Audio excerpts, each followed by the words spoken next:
পর্ব 20। রাবণ বধ।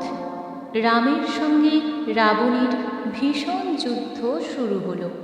রাবণ তার 10টি মুণ্ড নিয়ে ভীষণ রূপ ধারণ করে রামের সঙ্গে যুদ্ধ করতে লাগলেন। রাম দেবরাজ ইন্দ্রের পাঠানো রথে চড়ে বাণ ছুঁড়ে একটি একটি করে রাবণের 10টি মাথা কেটে ফেললেন।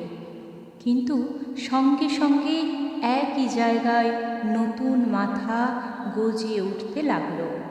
শেষে ইন্দ্রের রথের সারথি মাতলির উপদেশে রাম রাবণের দিকে ব্রহ্মাস্ত্র ছুঁড়ে দিলেন।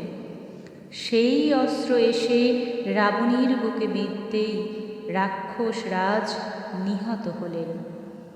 যুদ্ধ জয়ের আনন্দে বানরেরা লাফালাফি করতে লাগল। দেবতারা রামের উপর পুষ্প বৃষ্টি করতে লাগলেন।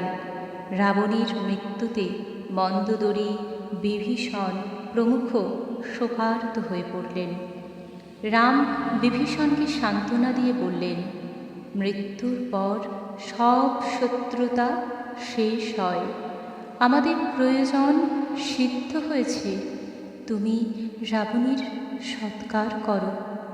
ইনি যেমন তোমার স্বজন, আমারও তাই।